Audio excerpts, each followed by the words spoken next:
اعوذ باللہ من الشیطان الرجیم بفضل بسم اللہ الرحمن الرحیم۔ پیارے نبی آقا صلی اللہ علیہ وسلم کے پیارے دیوانوں، شمع رسالت کے پروانوں اور اولیاء اللہ کے چاہنے والوں، دنیا بھر میں رہنے والے اپنی ماؤں، بہنوں اور بھائیوں اور بزرگوں کی خدمت میں میرا سلام عرض ہے۔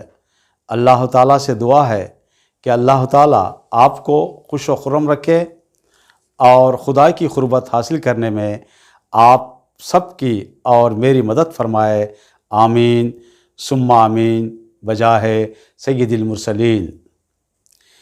پیارے بھائیوں بہنوں، اس سے پہلے کی ویڈیو میں آپ کو میں نے نفس لوامہ کے بارے میں بتایا تھا، اور آپ سب اچھی طرح جانتے ہیں نفس کی 3 قسمیں ہیں۔ پہلی قسم نفس امارہ، دوسری قسم نفس لوامہ اور تیسری قسم نفس مطمئنہ ہے۔ ابھی میں آپ کو نفس لوامہ کے بارے میں بتا چکا تھا، لیکن آج میں آپ کو دونوں نفسوں کی حقیقت اور کیفیت کو ہمارے سب کے پیارے نبیوں کے آقا و مولا اور سارے اولیاء کے سردار و آقا و مولا حضرت سیدنا محی الدین سیدنا شیخ عبد القادر جیلانی رضی اللہ تعالیٰ عنہ کا فرمان گرامی، آپ کی مشہور و معروف تصنیف غنیت الطالبین، جس کا اردو ترجمہ امان اللہ خان ارمان سرحدی صاحب نے کیا ہے، صفحہ 668 کے میں نقل کیا گیا ہے۔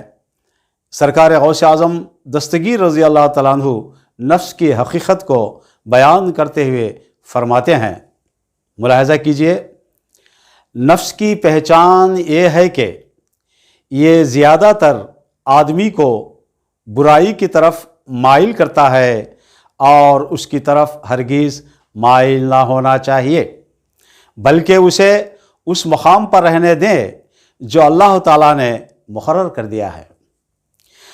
اس کی وہی صفت بیان کرنی چاہیے جو خدا نے بیان فرمائی ہے۔ اللہ تعالیٰ کے ارشاد کے مطابق اس پر قابو رکھو، کیونکہ یہ آدمی کا شیطان لعین سے بھی زیادہ دشمن ہے۔ آپ نے ایک پتے کی بات فرمائی ہے کہ شیطان کو نفس کے بغیر بندے پر قابو پانا مشکل ہے۔ چنانچہ شیطان پہلے مختلف خواہشات سے نفس کو اپنی طرف راغب کرتا ہے۔ یہ دونوں خونخوار درندے ہیں، یعنی نفس اور شیطان۔ بیچارے بندے کو اپنی چال میں پھانس لیتے ہیں، اس لیے انسان کو پہلے یہ چاہیے کہ اپنی نفسانی خواہش کو دھیان میں رکھے کہ یہ خواہش کیسی ہے، یہ کس طرح پیدا ہوتی ہے۔ اگر یہ خواہش کمزور ہے، یعنی اس میں حرص و ہوس زیادہ ہے، تو یہ خواہش باطل ہے۔ ایسا حریص شخص، یعنی حرص و ہوس رکھنے والا شخص، صرف حرص کی آرزو کا بندہ ہے۔ وہ اپنی آرزوؤں سے ڈرنے کے بجائے انہیں امن و امان کا سبب جانتا ہے۔ اس کی سچائی بھی جھوٹی ہے، اس کا دعویٰ بھی باطل ہے، اس کی باتیں مکر و فریب کے سوا کچھ نہیں، اس کا کوئی کام تعریف کے قابل نہیں، اس کا دعویٰ بھی جھوٹا ہے۔ لہٰذا انسان کو ظاہری دنیا پر مغرور نہ ہونا چاہیے۔ نفس اسے جس کی امید دلائے اسے جھوٹ جانے۔ اگر نفس کی زنجیروں کو کھول دی جائے تو وہ ضرور اسے بدی کی طرف لے جائے گا اور آدمی کے قابو سے باہر ہو جائے گا۔ اگر آدمی نفس کی خواہش پر عمل کرے گا تو ضرور ہلاک و برباد ہو جائے گا، اور اگر اپنے نفس کے محاسبے سے غافل ہوگا تو مغرور ہو جائے گا۔ اگر وہ نفس کی مخالفت سے عاجز ہوگا تو غرق ہو جائے گا۔ اگر نفس امارہ کی خواہشوں پر عمل کیا تو دوزخ میں جائے گا اور اس گڑھے میں پڑے گا۔